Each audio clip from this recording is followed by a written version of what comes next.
Paramashivoham. Om Nithyananda Paramashivoham. Om Nithyananda Paramashivoham. Om Nithyananda Paramashivoham. Om Nithyananda Paramashivoham. Om Nithyananda Paramashivoham. Om Nithyananda Paramashivoham.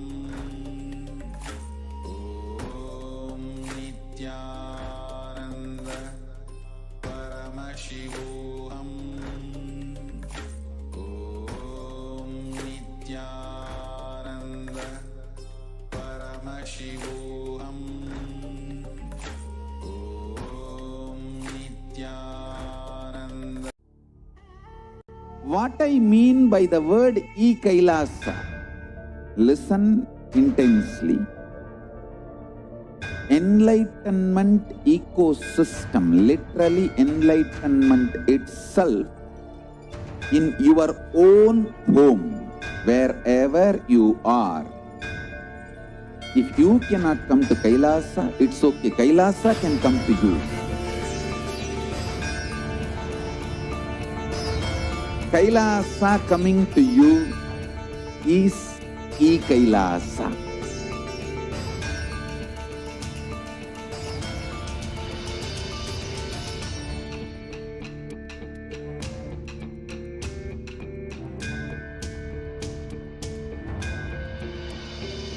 I will revive Hinduism. I am a Hindu revivalist, not by any revolution, but by evolution.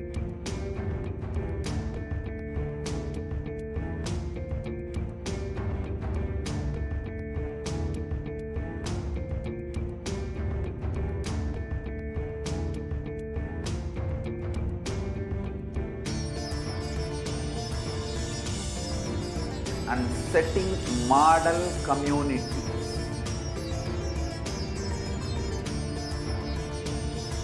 KAILASAs, enlightenment ecosystems, Sarvanya Peethas all over the world.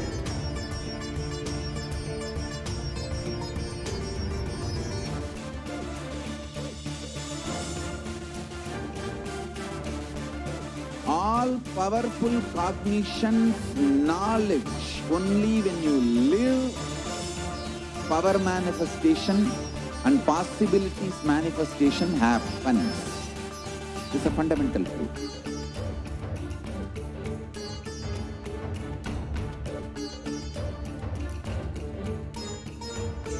Hinduism cannot live exclusively as one sampradaya. No. All sampradayas of Hinduism is an ecosystem.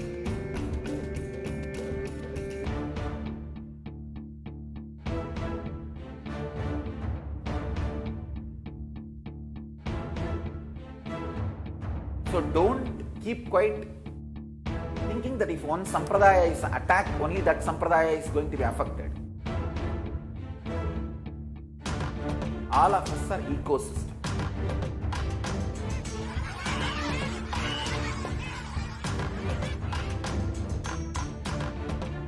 I invite all of you to get involved and enjoy Hinduism by the principle of Dharmo Rakshati Rakshitaha. When you protect Dharma, Dharma protects you. We will make the whole planet flourish spiritually. The spiritual prosperity will happen to the whole planet. We all have to coexist together.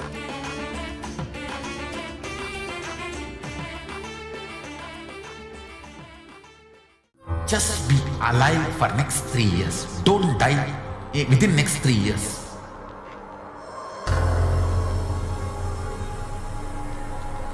Just don't die within next 3 years. Be alive, somehow be alive. I'm working sincerely. I will reach you somehow. Somehow I will reach you. It's my commitment to humanity.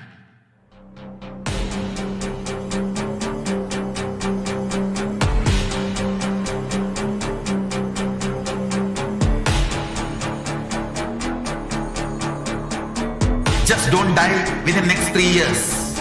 I will reach you wherever you are, whichever corner of the world you may be. I will reach you with enlightenment. You manifesting the space, state, powers, being Paramashivam. It is possible, and it is possible for you.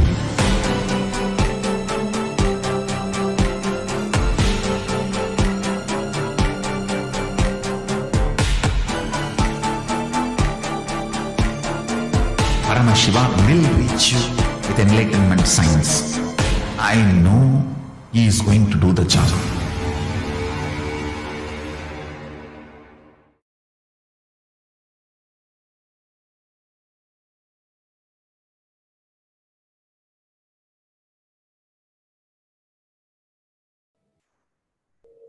Sorry for the technical glitch.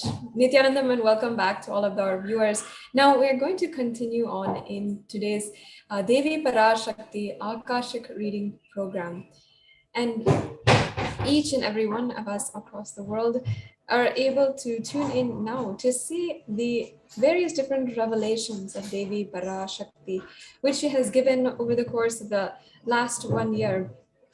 And one of the defining aspects of 2021 is the most exclusive Devi Parashakti Akashic reading program. And during this program, Devi Parashakti has given us guidance for each and every one of us to have a breakthrough, to be guided and to be protected, especially during this time of the pralaya, the cosmic deluge. No matter what we are going through, no matter how we are taking this time, Devi Parashakti has literally taken care of us as our cosmic mother, as our own beloved mother, and she has just kept us, each and every one of us, in her lap and taken care and ensure that we are protected during this time, giving us the healing that we want, the boons that we want, and any prayers that we want, she answers. And even if we are repeatedly asking in every darshan, Devi Parashakti takes care, gives us such deep understanding, gives us such deep clarity about life in the whole universe, and gives us the truth about the whole universe. And now we're going to be seeing a very special in revelation that Devi Parashakti made for the whole world. And this one was specifically about the Pitruloka and the departed souls, the other worlds of this universe that we live in. We're going to be seeing the sacred truths that Devi Parashakti has revealed on death and the liberation of souls, and what she has promised for all of us Kailasians, anyone who is able to, who's blessed to be able to follow the supreme pontiff of Hinduism. Now let us watch those that revelation that Devi Parashakti made on the Pitruloka.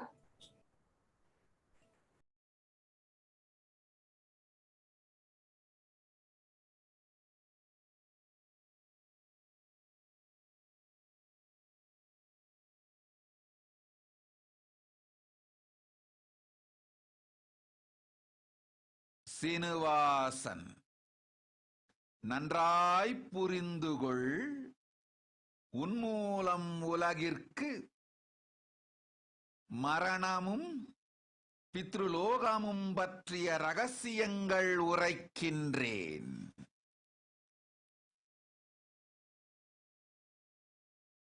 உனக்குள் இருக்கும் தசை நினைவு, சதை நினைவு, உயிர் நினைவு, உயிர் சக்தி இவைகளுக்குள்தான் உன் பித்ருக்களின் எச்சமும் மிச்சமும் இருக்கின்றது. உனக்குள் பூரணத்துவத்தை முழுமையாய்ச் செய்து பித்ருக்களோடு பூரண நிலையில் இருந்து நீ இருந்த இடத்திருந்தே பிண்ட தர்ப்பணமும் பித்ரு தர்ப்பணமும் செய்.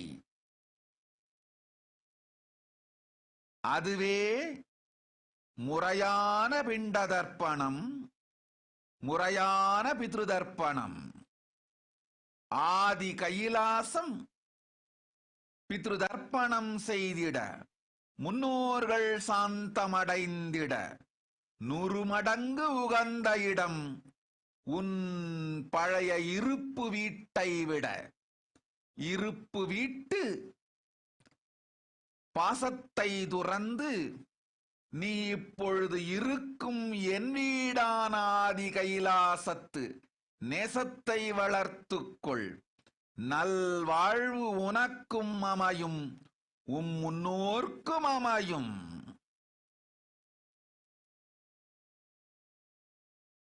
உனை மனக்குழப்பத்தில் ஆழ்த்தும் மாமனுக்கு சொல், நித்யானந்தன் வந்துதித்த குலம் முன்னேழு பின்னேழு வடவேழு இடவேழு தலைமுறைக்கும் சாத்தமும் பிண்டமும் தேவையில்லை, அடைந்தனர் முக்தி.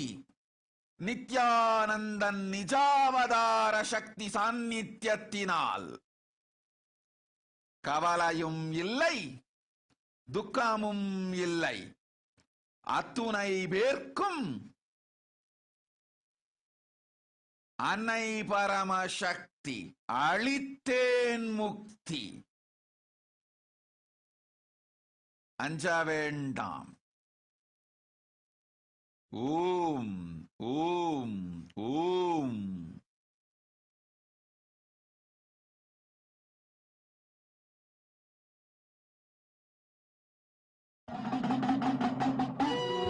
பூவாடக்காரி பொன்னழகி உனக்கு பொங்கலிட கிடைச்சது பாக்கிய எனக்கு.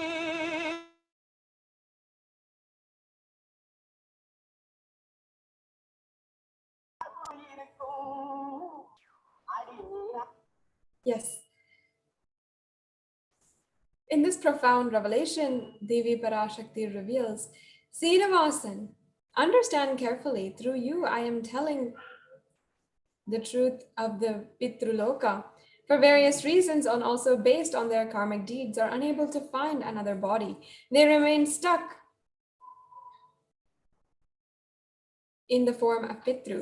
The Pitrus have their own heavenly place to reside, and it is called as Pitruloka. The remains of your ancestors, the Pitrus, is there inside of your bio-memory, your muscle memory, and your bioenergy. Do completion completely inside of you. Be in completion with ancestors and do the Pinda Darpana, the rice ball offering to ancestors, and the Pitru Darpana, the offering to ancestors from wherever you are. That is the proper Pindu Darpana and proper Pitru Darpana.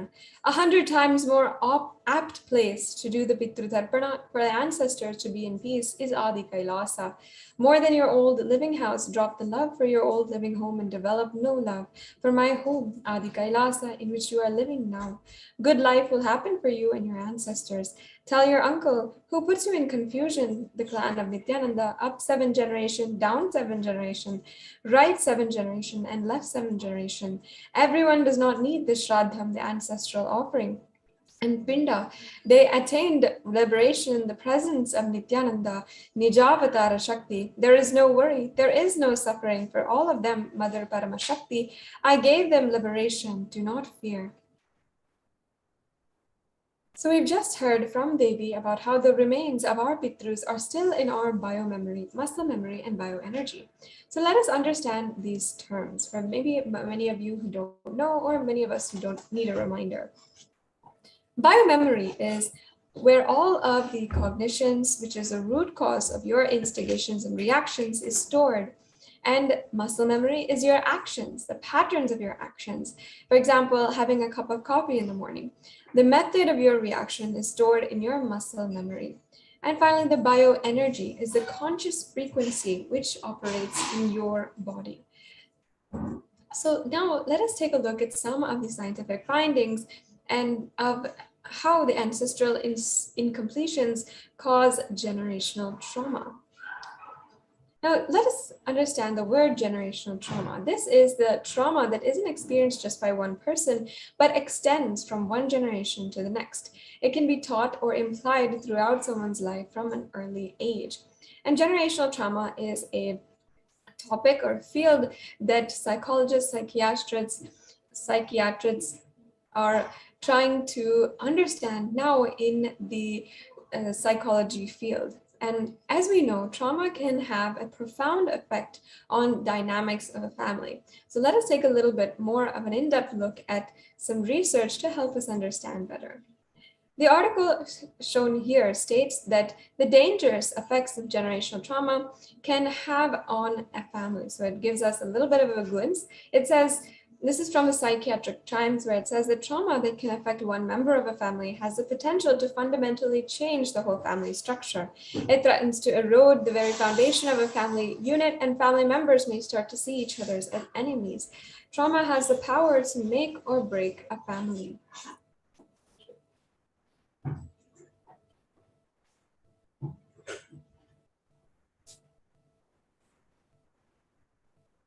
And this medical report shown here below indicates that generational trauma on children of those who have experienced trauma. And this report and research has showed us how there is a biological marker which differentiates between the children who have had generational trauma or who have traces of generational trauma and those who do not. So it says that one study of children of mothers exposed to childhood trauma, particularly emotional abuse, had higher nervous system activation. And they see this as a marker for vulnerability and anxiety, especially compared to the children whose mother had low emotional abuse. And the effect that remained significant after accounting for maternal PTSD.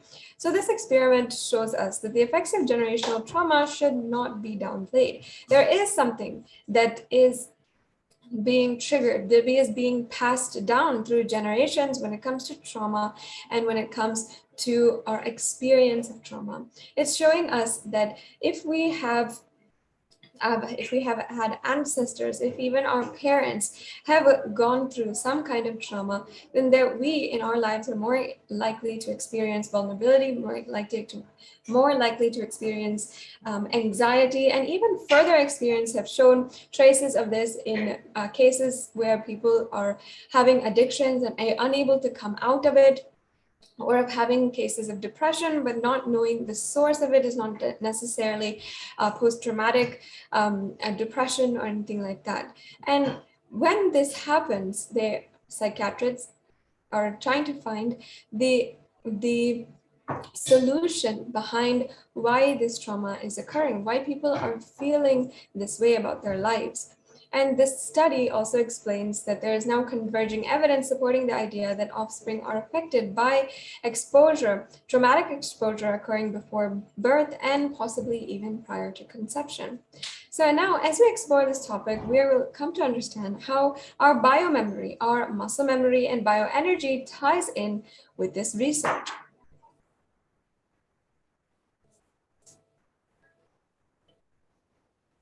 So the transmission of generational trauma from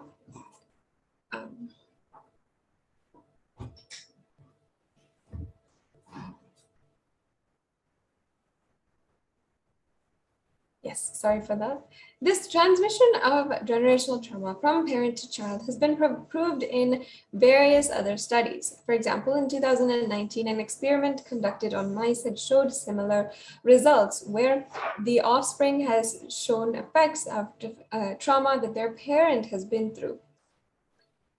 And we're now going to be seeing a little bit more about that experience, what it reveals to us, and what we need to understand. So after the experiment was carried out,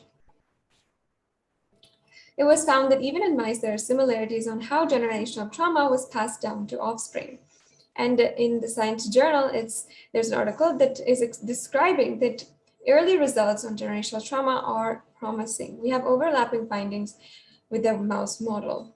And in a preprint uploaded last month to the BioRiv, Manaswi and Javed, who are the researchers mainly on this experiment, documented changes in the levels of fatty acids in the orphan's blood and saliva that mimics changes in traumatized mice. So what they did is compare the children DNA to the DNA that has already been run in the experiment that has already been run on mice. And they found similar RNA alterations. So this means that there is the presence of similar biomarkers that suggest that comparable pathways are operating after trauma in mice and in children. So that shows us a little bit that there are different markers that can be tracked from generation from one generation to the next, and also across different species on trauma and how it is passed down. And even other research and studies have also confirmed the way in which transmission of trauma occurs, whether in human or in animal. And this is taking from our knowledge of biology and also how DNA is passed down. According to convention, this article says from Scientific American, the genetic sequences contained in DNA are the only way to transmit biological information across generations. Random DNA mutations, when beneficial, enable organisms to adapt to changing conditions, but this process typically occurs over many generations. And research and development has progressed greatly. Now recognizes that even within cultures, this generational trauma exists.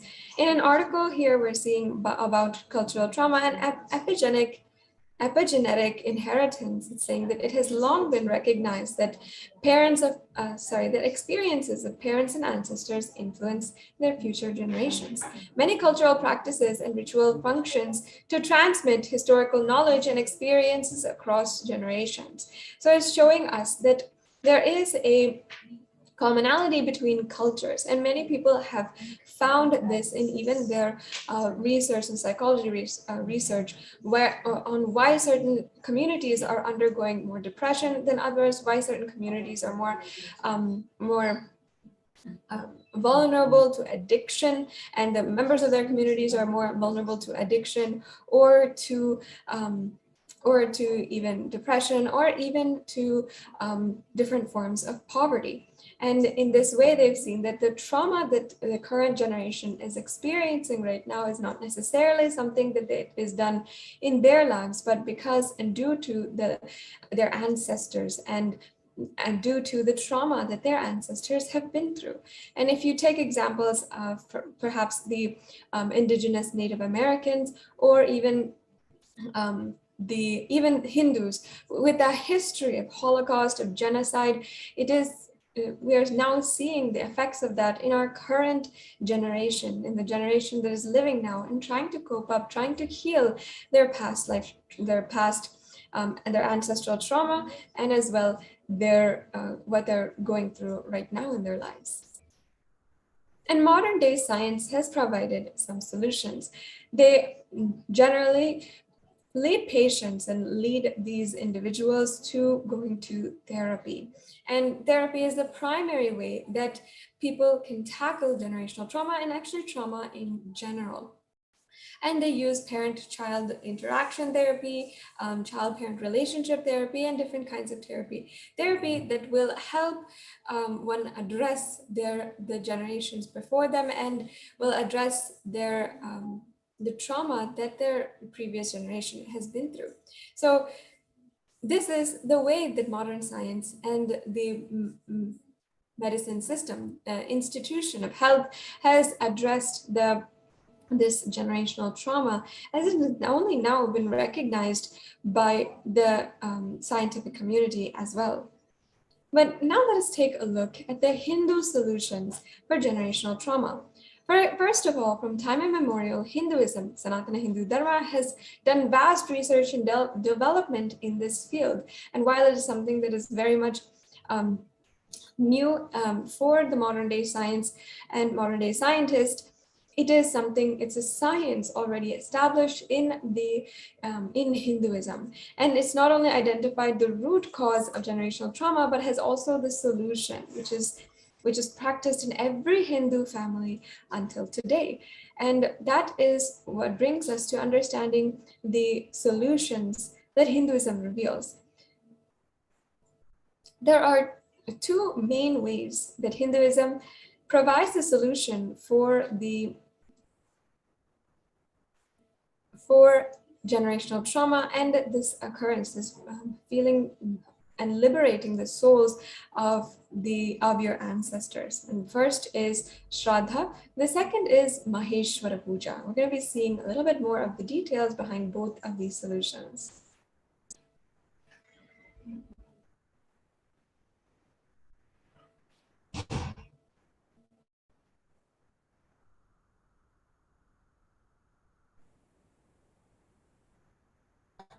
Yes. So before we go into what happens about after death, and what are the Hindu understandings behind what happens after a person dies? And of course, this is recognized in Hinduism as literally the way that the whole existence works and how literally a soul will go from one body to the next. So when a person dies, first, his soul leaves the physical body. Then second, it moves from the physical body to the subtle body, which is called the Sukshma Sarira. And in the Sukshma Sarira, it stays for 3 kshanas, the gap between two thoughts. A kshana is defined as the gap between two thoughts, and the gap between two thoughts can be varied. It's not necessarily exactly 1 or 2 seconds. It's not necessarily a period of time, and it can vary across other individuals. Swamiji says that for even some of the Vedic rishis, the people who have been established in the Nirvikalpa Samadhi and the great experience of enlightenment, the kshana, this gap between two thoughts, can even be centuries. It can even be kalpas, billions of years, because they will be resting in that space of thoughtlessness.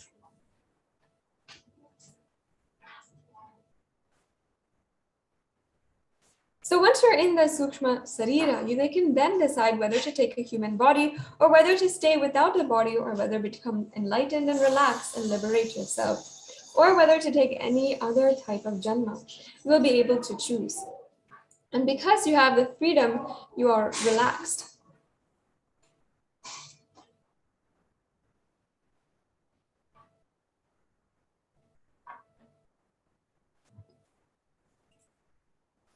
And if we have lived a restless life, we will stay literally only 3 microseconds. The kshana will happen extremely fast, and in the 3 microseconds, we'll not have time to choose about our next birth. We will just choose in a very haphazard way, and just whatever comes to our thought, just like that, we will choose.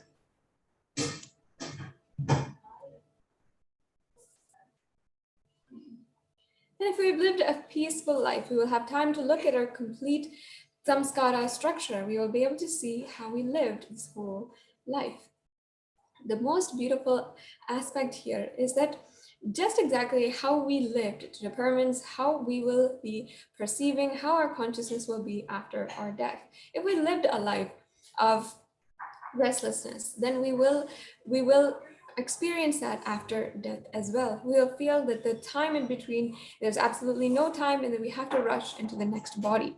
We will be overwhelmed by the karmas that we have, by the samskaras that we have, and rush into the next body, and we won't consider whether it's an animal body, whether it is a human body, where this human body is. We won't consider anything at all.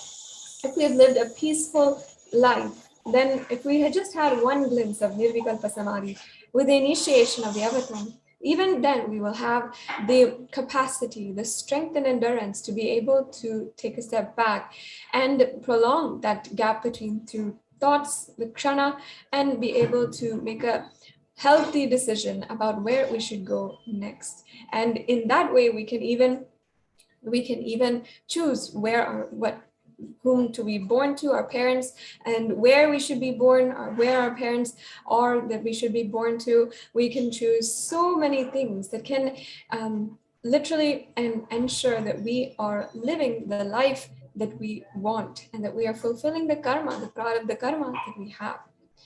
And now, many people have left their bodies in our lives, and we are still left behind. That is when the last rites come into picture. Last rites are done to liberate the soul, to give a good farewell. And actually, if you are a person who is continuously bothering about the departed soul, that soul will not be able to continue on in its journey. It is a farewell that we are giving to that soul. We're just saying beautifully, yes, you have lived with us, that's wonderful and really great. Now it is time you can carry your life. And even though we may not be able to digest it right now, we respect your decision. And now Devi Parashakti has revealed what happens to the departed souls after they leave their body in a way that we all can understand. Devi Parashakti has said, sometimes ancestors, based on their karmic deeds, may or may not be able to find the next body. They remain stuck in the form of Pitru. The Pitrus have their own heavenly place to reside, and it is called the Pitru Loka.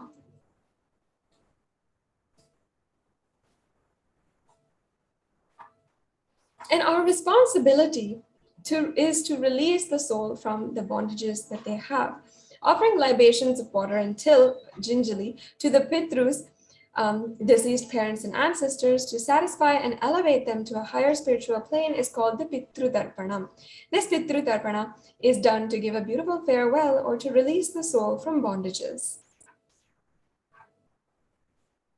And a historical example of performing the last rites, the very first in this tradition, is the king Bhagirath himself, and it also tells us this history of the river Ganga. Ganga is considered as a river which is there in the higher lokas. It is there in the Kamandalu of Brahma. Means this is the energy, the water energy of the whole existence.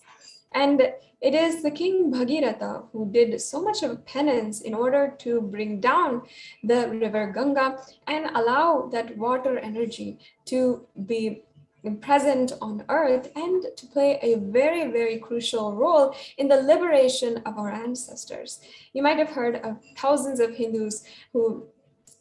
not millions of Hindus who go to Varanasi and other places where Ganga is there, Ganga is residing, in order to liberate the souls of their ancestors and to perform their oblations towards their ancestors and to perform the duties as every Hindu holds.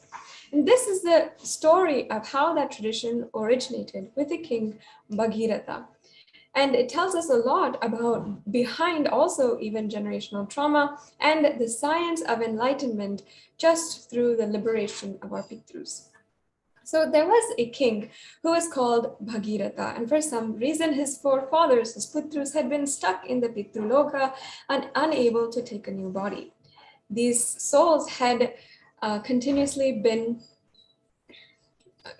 struggling and suffering in the Pitruloka, and they were not liberated. And so they continuously were begging King Bhagirath to help them in some way, do something in order to liberate them. So the king decides that, yes, I have to do something to liberate them. And in order to do this, the king takes up intense tapas. In the Bhishma Parva of chapter 6, verse 4 of Mahabharata, King Bhagirath started meditating, doing penance and tapas towards Brahma. Brahma appears and gives darshan, and Brahma says, yes, I can send the river Ganga to the planet Earth, but be very clear, can planet Earth hold river Ganga's speed? And Brahma tells him, first do something for that and arrange for it, then I will send Ganga.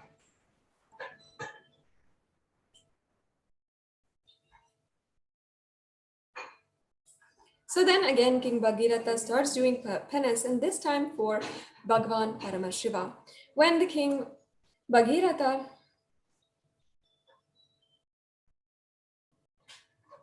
So the king Bhagirath explained that now Lord Brahma accepted to send the river Ganga to the planet Earth, but he says the whole planet Earth will be washed away. So please, Paramashiva, can you please do something in order to protect us? You have to take care of us. And this is the request from Bhagirath to Paramashiva.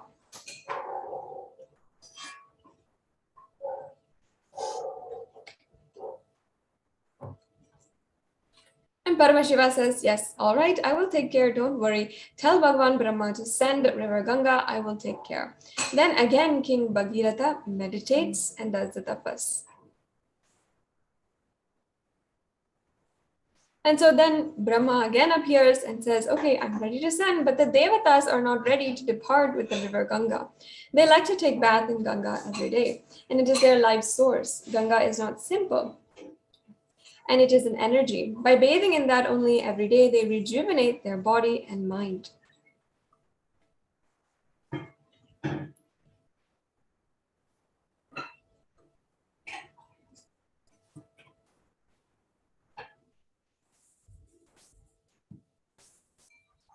So the king Bhagirath says, yes, okay, all right, I will arrange all the facilities for the Devatas to stay on the planet Earth, just on the banks of the river Ganga. I will create cities where all the gods and goddesses can live and have bath every day and have their regular routine as they have in other lokas, as they have in the Brahma Loka.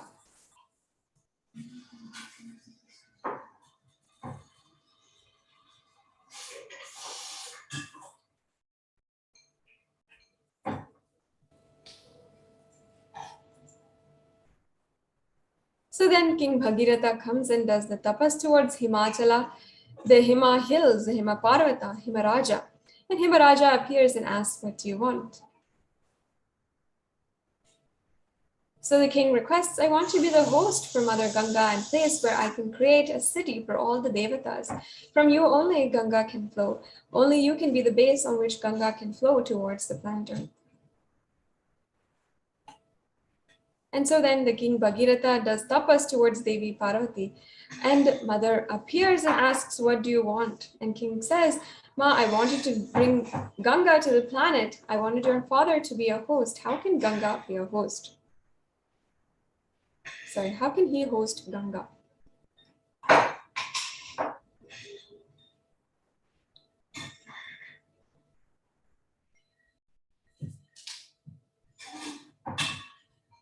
And Devi Parvati says, I am she is me. She says, River Ganga is the feminine aspect of me and I am the mother aspect of her.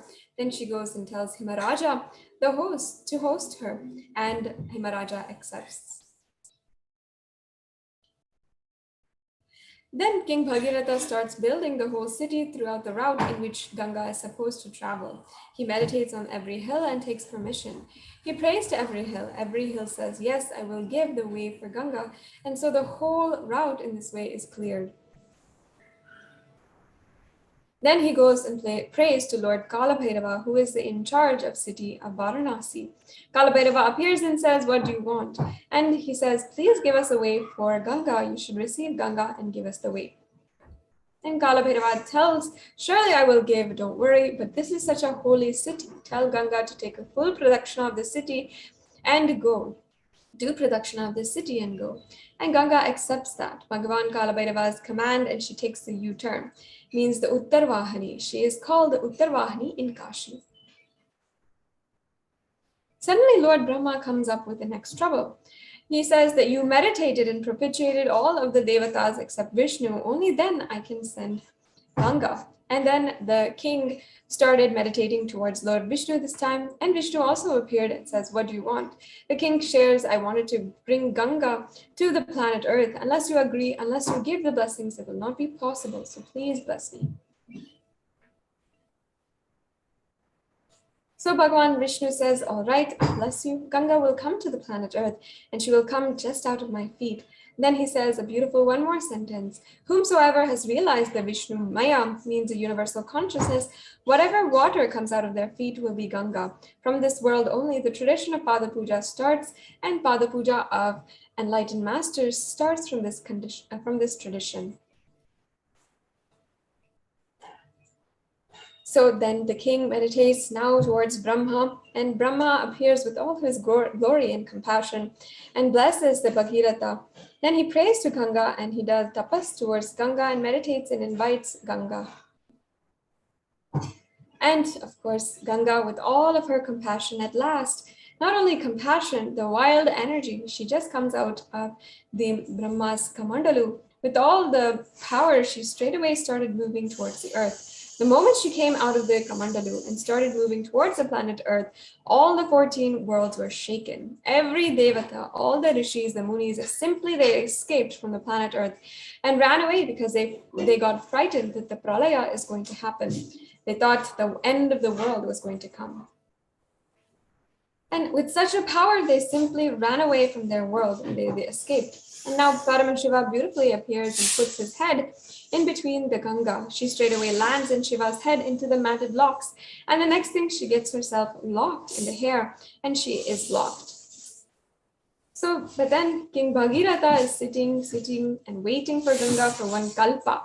What has happened? Already she has started, but she's not yet landed. What happened?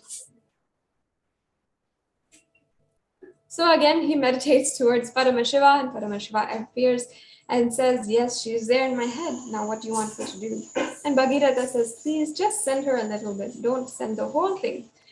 And then Shiva says, oh, is it so? All right, then just he moves one hair and just he does only one hair moves. And from that one hair gap, Ganga comes out and lands on the Himalayas.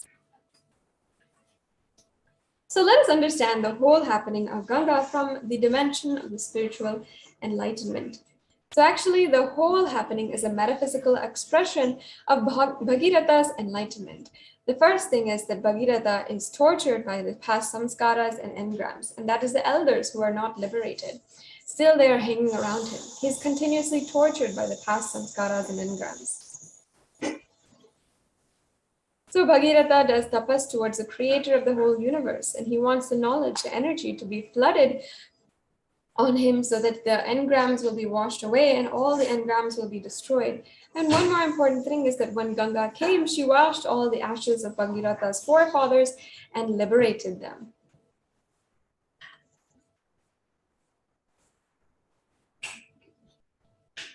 So understand, in Hinduism, this is the beautiful way that the whole Shraddha ritual, the Pindu Tarpana, everything originated. The Ganga, very happening of Ganga on planet Earth itself. The truth is that Bhagirata has done intense tapas, not just in order to fulfill his own enlightenment for his own forefathers and ancestors, but also for each and every one of us. Because today, all of us implement the use of Mother Ganga, pray to Mother Ganga to liberate our ancestors, just as she did for Bhagirata. And understand, Hinduism offers rituals to liberate your ancestors just like this. And the rituals are a way that is much easier than what Bhagirata did in order to liberate our ancestors. The first is the Shraddha ritual, and the second is the Maheshwara Puja. So now we're going to understand those in a little bit more detail. The Shraddha ritual is taken from the Agamas, where in the Ata Shaiva Shraddha Vidhi, it says, the ceremony which was told now is known as Shaiva Shraddha. And this type of ceremony is to be for those who had been blessed with the Nirvana Diksha. For the persons who had been Samaya or Putrakas, another type of ceremony known as Rudra Shraddha is to be performed. In this kind of ceremony, the names of the Pitrudevas are Rudra, Skanda, and Ganadisha. And the names of the Vishwadevas is to be Vishwadevas are Chanda and Mahakala. For other non-initiated persons, Laukika Shraddha is to be performed. In this type of Shraddha, the names of Pitrudevas are Brahma, Vishnu, and Isha. And the names of Vishwadevas are Surya and Yama. For all of the Shraddhas, 5 persons are to be invited. And out of these 3 Shraddhas, Shaiva Shraddha, which is done with employment of Shiva mantras, is extolled to be the supreme purifying one. Maheshwara Puja allows for the liberation of ancestors through the living avatar. It is offered to those souls who are no longer alive, so they can rest in eternal peace, and the real peace that any soul can experience is enlightenment.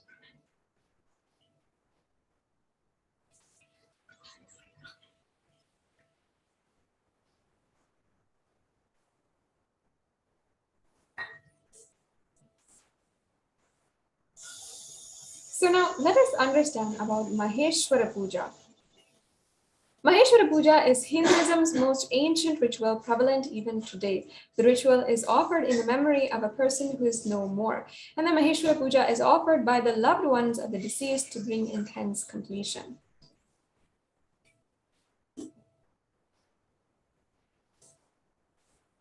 During the Maheshwara Puja, an incarnation completes on your behalf with the departed souls, and Maheshwara Puja bestows the performer with peace, completion, and emotional relief to smoothly recover from the trauma and the loss of a loved one. So completion means living and acting without any hangover of the past, words, or any memories. And when you are in completion, you will remember past incidents and actions, but they will no longer have the power to cause pain or anger or guilt in you.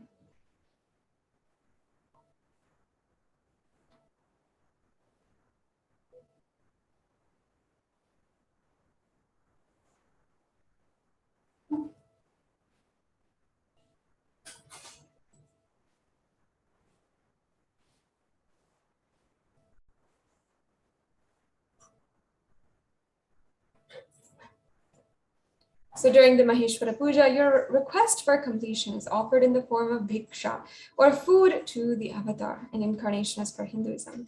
Only the avatar can actually trace the departed soul in the cosmos and relieve both you and that being departed soul of incompletions. And there is actually a verse from the Manusmriti, which talks about the departed souls who wait for their completion. It says, आसाधिम् अवधिम् कृत्वा पञ्चमं पक्षमाश्रितः काङ्क्षतानि पितरः क्लिष्टा अन्नमप्यावहं जलम्. The departed soul waits eagerly for the completion through the food and water during the Mahalaya Paksha, which is a fortnight of departed souls.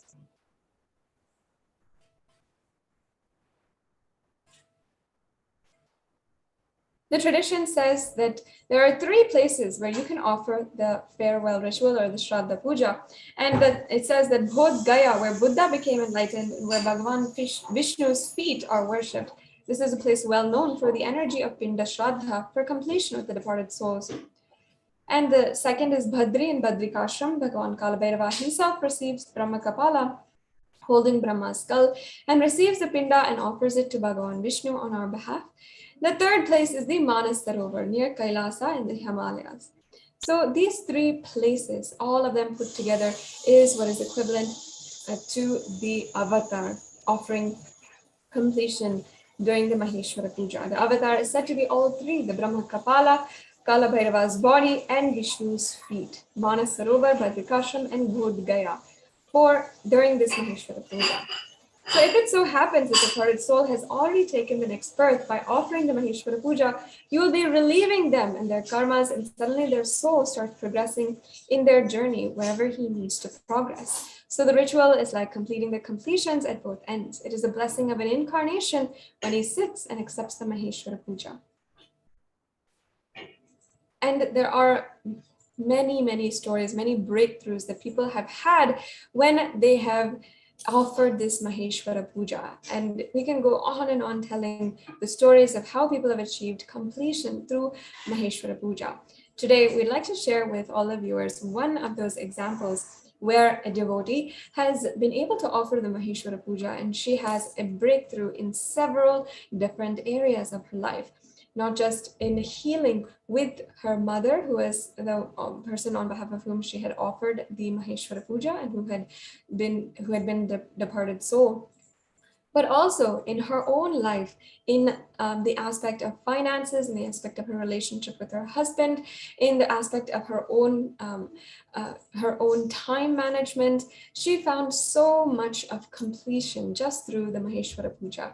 And it shows us a really profound example of what we've been speaking about, how generational trauma is influencing us, how the Pitrus are in some way influencing us, and just the liberation of our Pitrus can do so much good for each and every one of us. So now let us watch that sharing, and then we'll be moving on and learning a little bit more about the about Maheshwara Puja. 大家好，我的名字叫梁冰飞，我是 Paramashivoham 课程35期的学员，从第36期开始一直在课程关怀组做志愿者。我想跟大家分享我在11月4日，做了 Maheshwara Puja 为祖先超度的仪式之后的一些感受。在 Paramashivoham 课程中，我学到了根源模式圆满的科学，也做了很多相应的练习。尝试寻找了自己的根源模式。我自己是3岁，我的亲生母亲去世，一直我的家人就会说我是一个很可怜的孩子，因此我也一直会认为我的最爱的妈妈已经离开我了，所以我是一个不被爱的，不被这个世界接受的一个孩子。虽然我的家人其他的家人也给了我很多的爱，但是我可能就经常是感受不到，经常会还是觉得很匮乏。在日后的这种生活啊、学习、工作当中，还有自己建立自己的家庭之后，这种模式经常会出来困扰我，经常会要不断的去求关注、求爱的这样的一个人。在这个根源模式的圆满的科学当中呢，去圆满去释放那时候的对妈妈失去妈妈的那种恐惧不安的情绪。几次尝试之后，我也确实感到了内心有很多圆满。在和别人说起这件事的时候，以前我都会经常是掉眼泪嘛，然后之后就发现自己不会哭了。我就认为自己可能是真的是圆满了。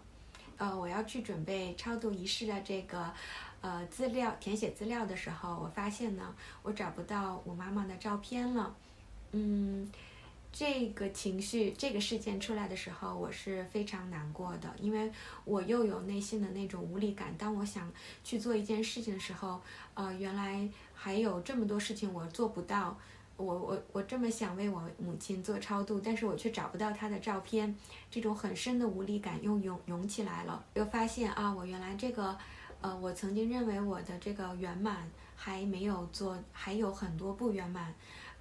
所以我请求斯瓦米吉帮我拿走这个业力，帮我圆满我的这个内心的无力感。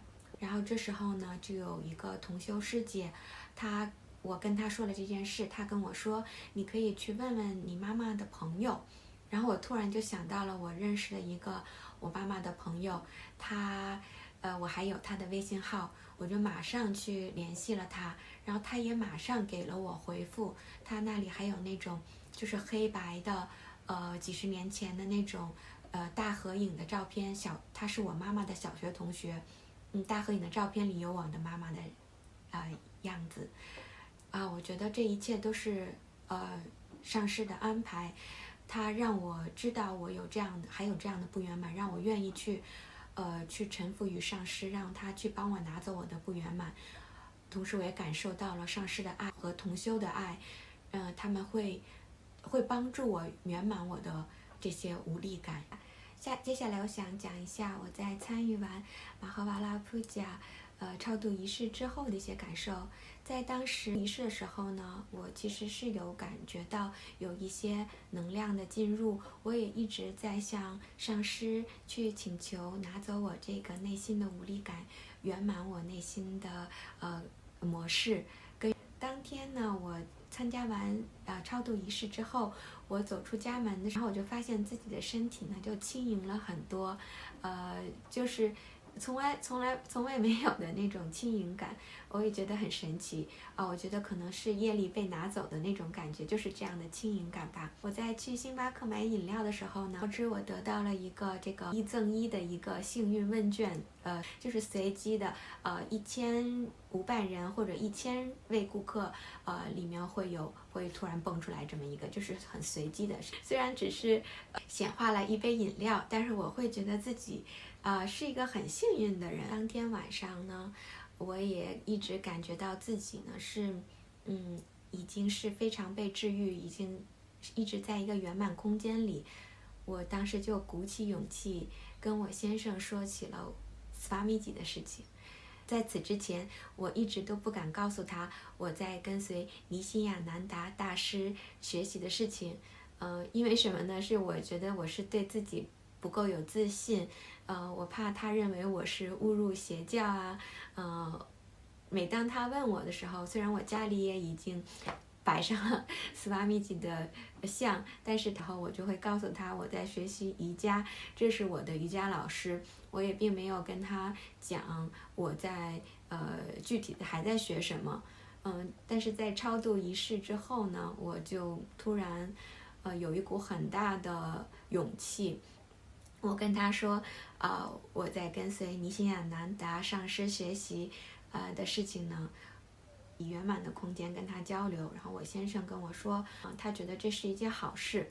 然后我觉得自己，这么多天这种，就是不安啊、不自信啊，就是自己的幻象。我其实没有必要这么纠结在自己的这些内心不自信上面。通过跟我先生的这个交流呢，我也突然感到自己的这个内在空间有了很大的扩张。我曾经呢也认为我有一份全职的工作，然后还要参与志愿者的工作，然后还有自己的家庭，还有孩子要照顾啊。我觉得自己怎么会有那么多时间和精力呢？这真的是不可完成的、不可能的任务。我经常就是陷在这种时间的无力感里，然后我也是经常在这个手账上去记录一些自己的日程啊，然后就会越来越发现自己的时间的匮乏。但这次参加完超度仪式之后，我明显感觉到自己内心的空间的扩张。我也会觉得事情是有很多事情，但是我只要拿起责任去一件一件的完成，所有的事情都会很顺利的解决。如果你看到这个视频，也会对马哈巴拉普贾超度仪式感兴趣的话呢，欢迎和志愿者联系。感恩大家，尼天南当。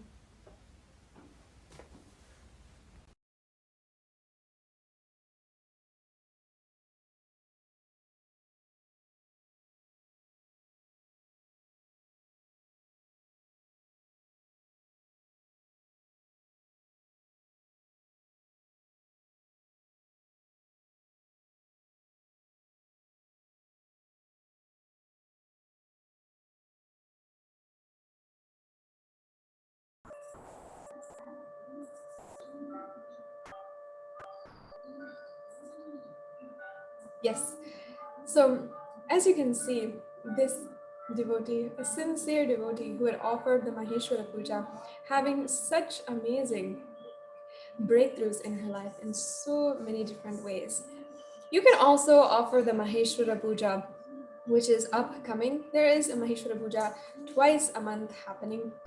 You can offer the Maheshwara Puja and have the same breakthrough. If you'd like to offer today, you can go to kailasamailer.com/sevas and offer the Maheshwara Puja. You can register for the next one, and this will ensure that you are registered and prepared, and you do have to ensure that your photographs are uploaded, the photographs of the departed soul on behalf of whom you are offering.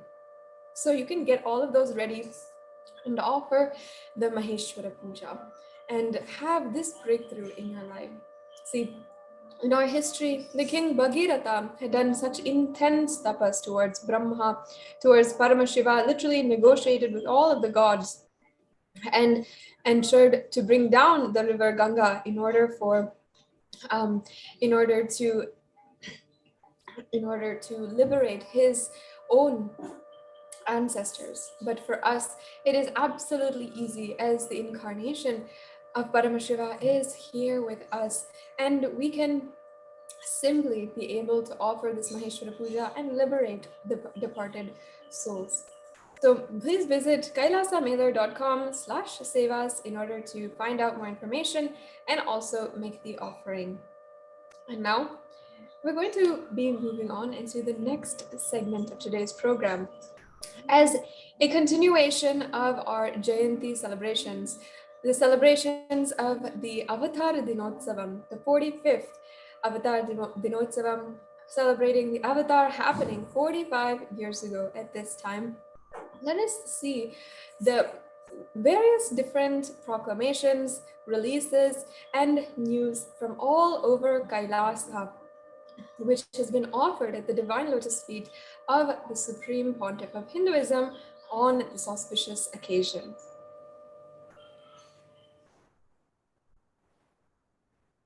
And today, the number of books published by the Supreme Pontiff of Hinduism since 2002 is 1,139 in 36 languages.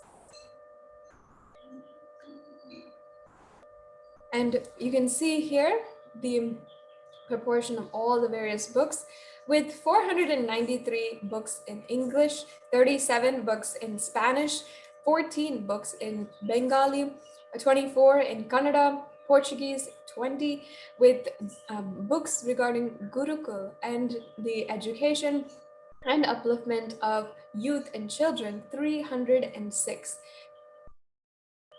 And the number of Naivedyams and Annadhans offered across the globe in Kailasas across the world for the occasion of Avatar Dinotsavam on December 28th is 54,408.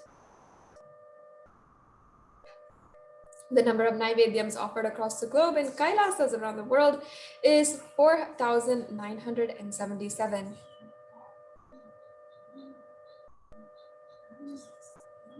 And Naivedyams offered globally in Kailasas is Kailasa in Tamil Nadu with 1,474 and Adi Kailasa Sarvagnapeetham with 1,300, and so many other Adinams offering globally the various different Naivedyams on this occasion.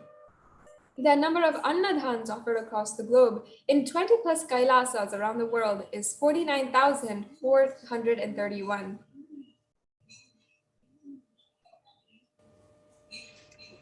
And you can see here the various different Annadhans offered and the number of meals per Kailasa.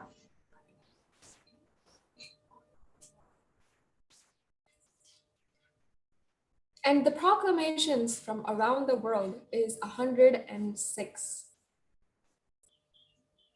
With so many different countries, government officials, nations, and different leading individuals offering the proclamations as well.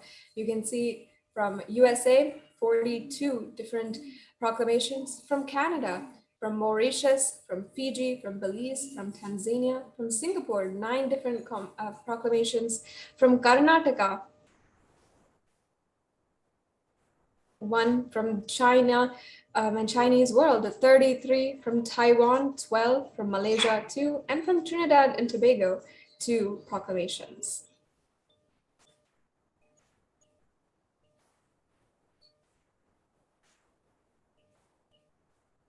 So now we'll be looking at the offerings of proclamations from the United States.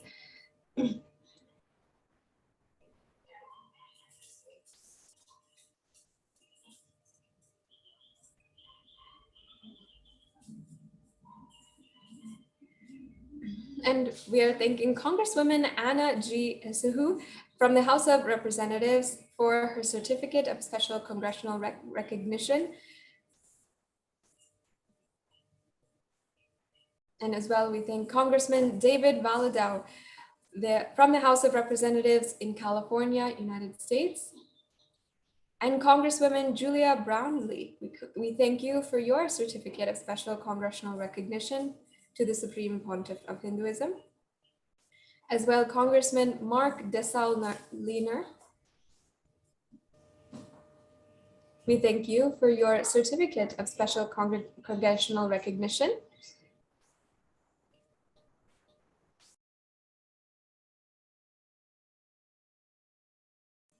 Yes, and we thank Congressman Jamie Raskin from the House of Representatives in Maryland, United States, for his certificate of special recognition presented to the Supreme Pontiff of Hinduism.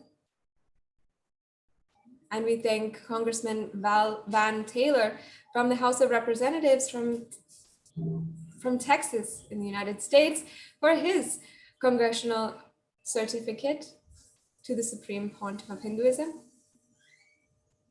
And we thank Congressman John Curtis from the House of Representatives from Utah, United States, for his certificate to the Supreme Pontiff of Hinduism. And we thank Congressman Darren LaHood from the House of Representatives of Illinois, United States, for his letter of recognition. And we thank Mayor John Valdivia and from the City Council of the City of San Bernardino, California, for his certificate of recognition. And Mayor Krista Bernasconi from the City of Roseville in California, United States, for the certificate of recognition.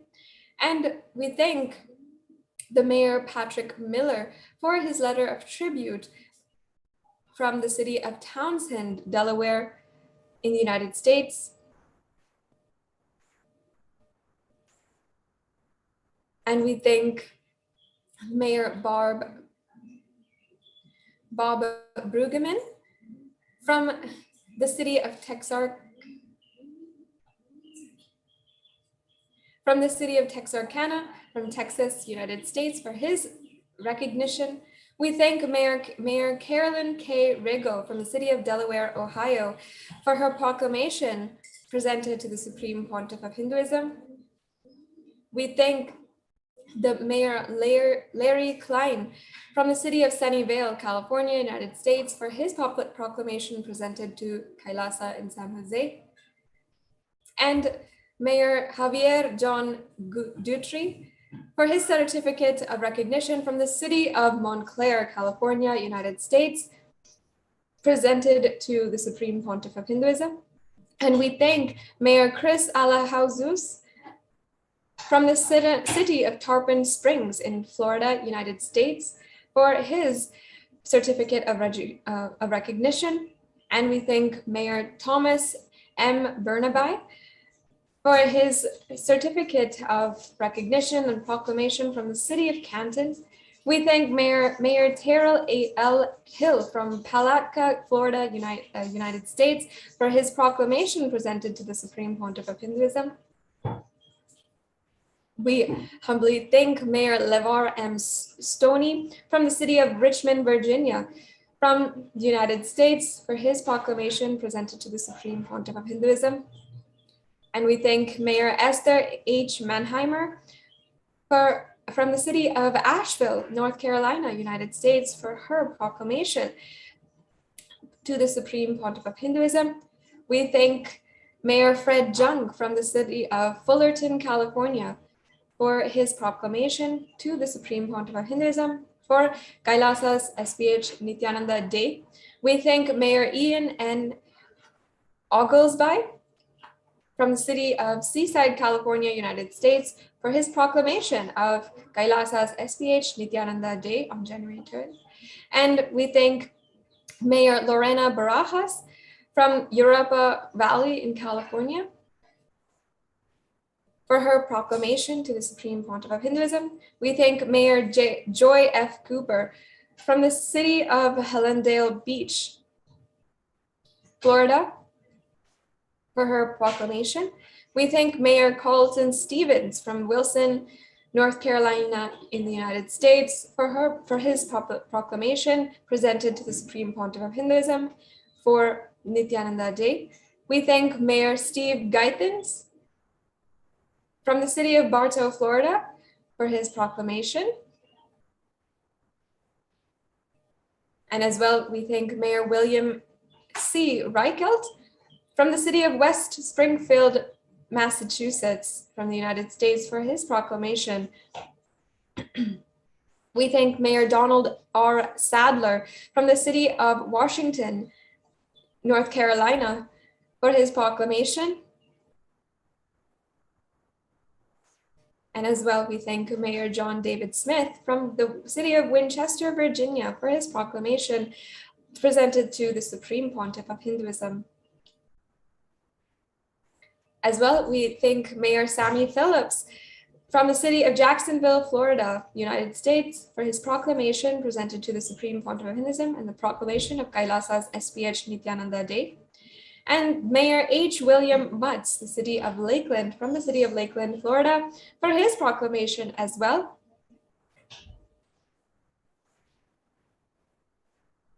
And from the city of Winston-Salem, North Carolina, we thank Mayor J. Allen Joines for his proclamation. And from the city of Kinston, North Carolina, we thank Mayor Don Hardy for his proclamation of Nithyananda Day presented to the Supreme Pontiff of Hinduism. And from the city of Concord, North Carolina, we thank Mayor William C. Dust for his proclamation presented to the Supreme Pontiff of Hinduism. And we thank Mayor Pro Tem Peter A. Garcia and the city council members of the city of Fontana, North Carolina, from the United States for their proclamation. And now we'll be seeing some of the proclamations from the other countries.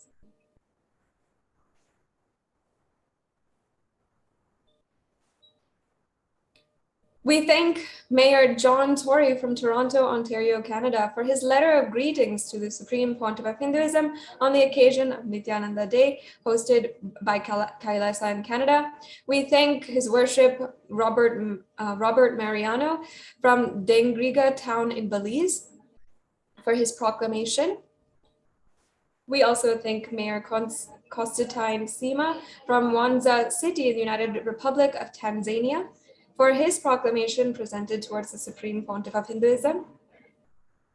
And from Mauritius, Mr. Seipujan Lalar Bihari, General Secretary of Mauritius and Sanatana Hindu Dharma Temples Federation in Mauritius for his proclamation. We thank Sadashivan Naikar, the National President of then India Sanmarga Ikya Sangham, for his letter of greetings from the Fiji Islands. And this brings us to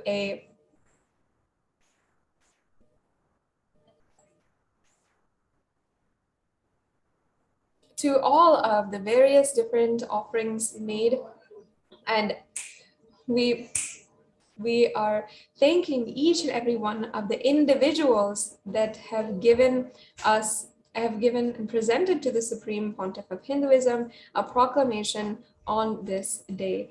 And each and every one has recognized KAILASA's HDH Nithyananda Day, and who has recognized the Supreme Pontiff of Hinduism as a sovereign state of KAILASA, as sovereign of the sovereign state of KAILASA. And the Supreme Pontiff of Hinduism is continuing to expand all over the world, bring the spiritual services, the great teachings across the world to so many different countries, across so many different languages, and in order to help and enrich billions worldwide.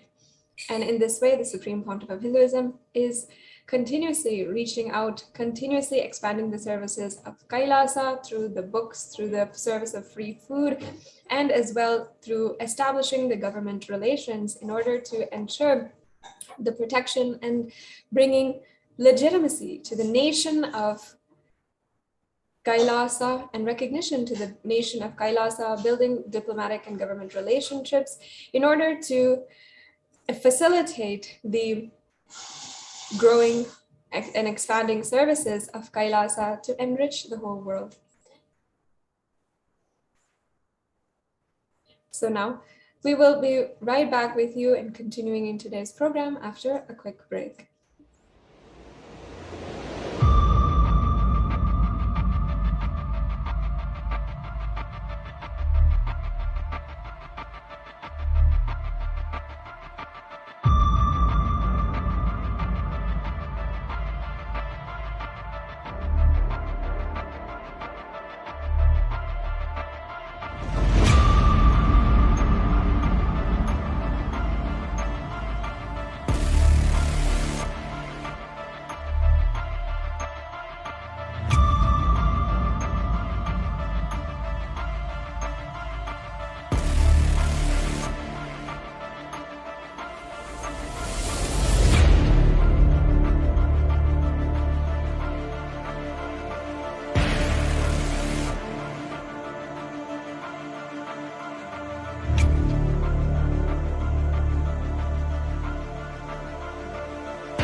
having seen so many beautiful proclamations from around the world and offerings of more than 106 proclamations, declarations, and certificates in recognition of the Supreme Pontiff of Hinduism and the humongous amount of work that he has been doing.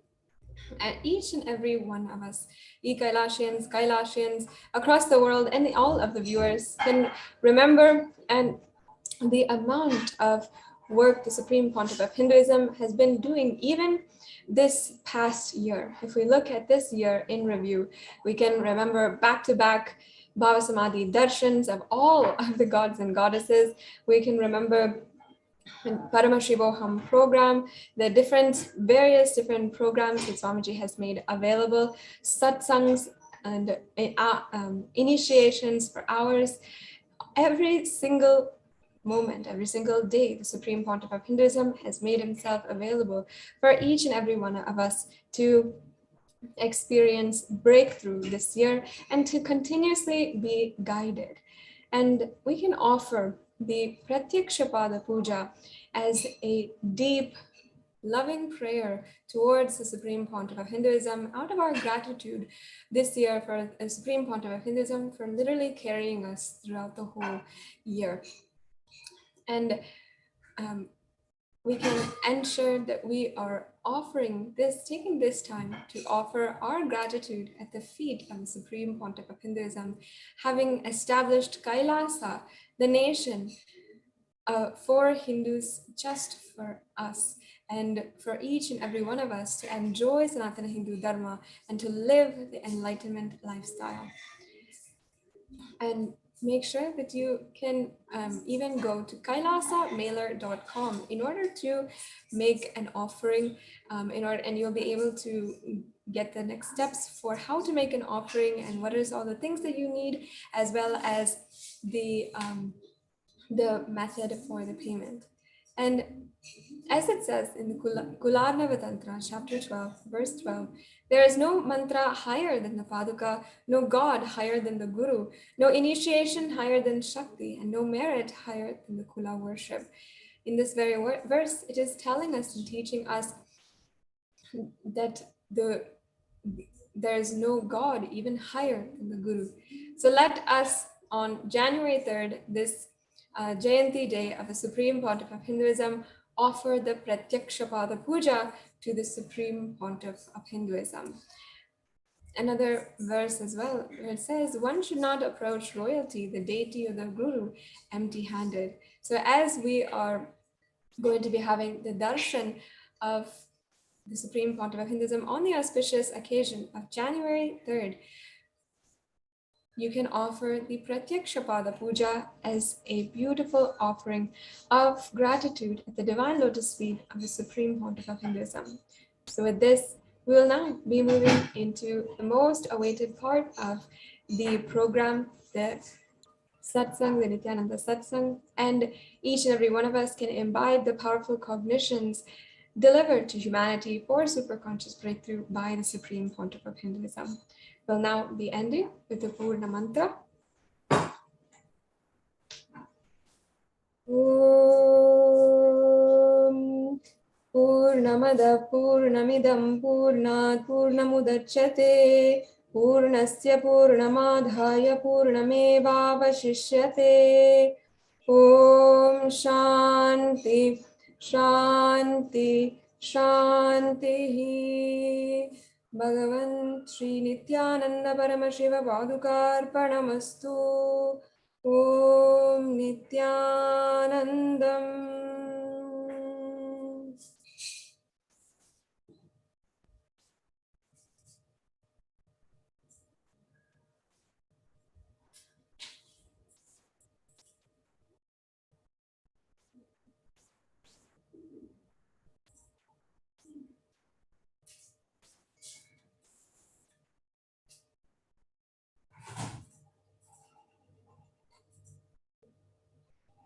Paramashivoham.